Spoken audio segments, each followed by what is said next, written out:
कोल्हापूरहून देवदर्शन घेऊन जात असलेल्या भाविकांची मोटार व कर्नाटक परिवहनच्या बसमध्ये झालेल्या अपघातात 4 जण ठार झाले आहेत, तर 1 जण जखमी झाला आहे। हा अपघात दुपारी 12 वाजण्याच्या सुमारास झाला। याबाबत मिळालेली माहिती अशी की राहुल म्याळशी आपल्या पत्नी व नातेवाईकांसह कोल्हापूर येथील महालक्ष्मी देवीच्या दर्शनासाठी गेले होते।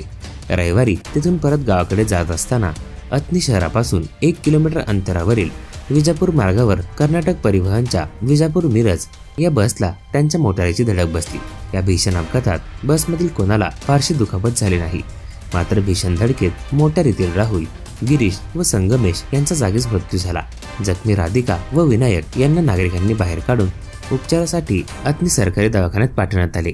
तेथे उपचार सुरू असताना राधिका हिचा मृत्यू झाला, तर विनायक याच्यावर उपचार सुरू असून त्याच्या डोक्याला मार लागला आहे। दोन्ही वाहनांचे झालेले नुकसान पाहून व मोटारीत अडकलेले मृतदेह पाहून राज्य महामार्गावरील प्रवासी हबकले होते। बस चालकाच्या बाजूचे मोठे नुकसान झाले आहे, तर मोटारीचा पूर्ण चक्काचूर झाला आहे।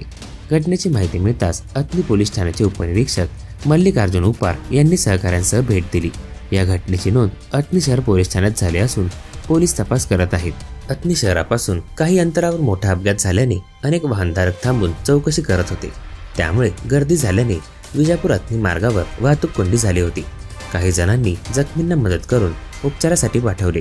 प्रारंभी मृत व जखमींना मोटारीतून बाहेर काढण्यासाठी मोठी कसरत करावी लागली। चालक व समोरील आसनावर बसलेले दोन्ही मृतदेह काढण्यासाठी अधिक प्रयत्न करावा लागला। राहुल व राधिका हे आपल्या दोघा नातेवाईकांना व विनायक या मित्राला घेऊन कोल्हापूरला गेले होते। संगमेश व गिरीश हे नातेवाईक आहेत, तर विनायक हा राहुलचा मित्र असून ते SDRF मध्ये सेवा बजावत आहेत। 5 जणांनी प्रवास करताना त्यातील केवळ विनायक हे बचावले असून त्यांच्यावर उपचार सुरू आहे।